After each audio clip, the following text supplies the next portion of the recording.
Welcome back to Underrated Movies. I still have no idea why my camera is in black and white, and I can assure you I didn't fuck with the settings. I have no idea. I don't know. I'm your guy. I'm your man, Mr. Alton Henry. Today I'm going to talk to you on another underrated film that I believe you should need to check out. Currently on Netflix, it is a Netflix original. This came out last year, and when I watched it, I was actually pretty shocked because I thought it was really good. Very different. Well, different as in the way it was filmed, the kind of, I guess, tribute that it pays homage to, which I don't know a lot of the films that it pays homage to, but I'm gonna tell you right now, this film feels very old school. And to be honest, I loved it. It almost became one of my favorite films of last year, but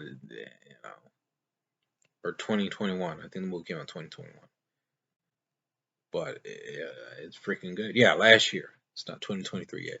Beckett, starring John David Washington, Boyd Holbrook, Vicky Krieps, and Elisa Wengler. It's a story about after a tragic car accident that takes place in Greece. An American tourist finds himself in the center of life and death when he's caught in a political conspiracy while running for its life. And I'm gonna tell you straight up, this is the complete opposite with uh, John David Washington acted in Tenet. Like he's the complete opposite of how he acts in here.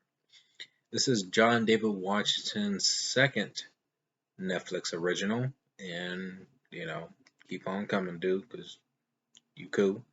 But what I really liked about this film, and I'm not known much for the laws of physics, but I believe that this film tries to be realistic. At least to a degree, it tries to be. With its the action sequences, with some of how Beckett gets information after he's being set up and on the run. Just how the movie kind of paces along. I kind of like that they try to do things realistically as they can. Maybe except the part where he jumps into a tree and the tree branches kind of catch him and slows his fall down. But other than that, I mean, there's a few other maybe moments. But I can tell you, this film is a thrill ride. That could really, I believe, really puts the thrills in the action sequences. I like that the film doesn't really have any shaky cam. There's a lot of wide, medium shots that takes place during the sequences. There are a lot of um, tension that arises. You see everything, and I mean everything. And what I really liked about the character Beckett, which the movie John David Washington's character, that's the character's name in the film, he is just your typical American tourist who wants to see everything in love, likes to see, you know, Greece, and is trying to, what's the word, just have a great time with his woman. Unfortunately, she accidentally dies, accidentally by Beckett's fault. He accidentally falls asleep at the wheel and they're driving, and they tumble off, and yeah, they crash. But in the moment when they crash into a house. Little of a spoiler. They see a little boy being taken away by police, but things seem a little bit off with that little moment there. With that little moment there. And the movie kind of slowly plays the conspiracy plot kind of towards the back end, and it slowly arises. It's introduced a little bit in the beginning, but as a mystery point, but then you slowly kind of it gets reintroduced kind of the later part of the movie, most particularly in the third act, where Beckett makes it to the embassy, and it's more along the lines of him trying to survive and trying to figure out how he's involved in this. Really, he's kind of just a witness to a kidnapping, and the kidnappers basically want to take him out. That's really it. The kidnappers want to take him out, and I'm gonna tell you, they get pretty intense. The kidnappers are actually kind of a little bit intimidating. I mean, they're like your average, kind of typical uh, detectives. And that's actually kind of funny thinking about it because there's a moment where the police officer, the bad guys,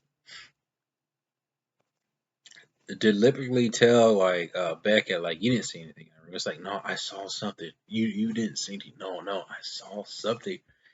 And the guys like try to like patiently like warning him like, man, listen to me, you're in shock. You did not see anything. No, man, I saw. He's like, dude, I'm telling you right now, you didn't see that dude. I'm telling you. Better keep your mouth shut. Then he goes back. Beckett goes back to the crime scene, and feeling guilt. And it was to the point where, like, he feel. I mean, he's guilty. The guy feels extremely guilty for what he's done by accidentally causing the tragic accident of, um, his girl dying. Um, you you see that. You see the guilt. You see the guilt that plays through his character throughout the whole film. And there's a moment where he considered taking his own life until he gets tossed into this, well, conspiracy on the run kind of scenario, which really woke his ass up. Now, I really like the cinematography in this. I really love the action sequences. I like how gritty and realistic they try to do with this. They limit CGI as much as they can here. I don't know what the budget of it. It has to be around 20 mil or less because I mean there's some big set pieces, but not like really big, but just big enough to where you get the. It's not your Jason Bourne, but I'll say I think it goes to maybe like a 20 million dollar movie, and I can tell you there's some good thrills in this. I love the music. The music is intense. It makes the movie even better. Like the score is unusual for an action movie. It feels like it sounds more of a horror, and I actually like that intensity because it brought more to it. And realistically, in a setting or a situation that Beckett is in, it's scary, and I like it that they try to make some of these action sequences, a little bit intense and scary. And again, uh, John David Washington's character is no Jason Bourne. So this guy is your average typical Joe. And how he handles it, this dude gets his butt whipped. He gets stabbed, shredded to the point where he literally almost dies after a few encounters. Like this dude is literally struggling to survive, and you see it, which makes it even more the intent. And I'm telling you, this is probably one of the most intense action films I've seen that year. I love the direction of this movie, and I kind of like where the film kind of ends, where it like once the mystery is solved, it kind of like ends, but you kind of see like somewhat of a little of a, I wouldn't say a downer ending, but an ending to where Beckett still, even though he kind of saves the day, still feels some sort of no, he feels regret, not some sort. He feels absolute regret of accidentally causing the tragic death of his beloved, and you see that even though he pretty much saves the day, you still see that he misses his woman. He accidentally caused that accident.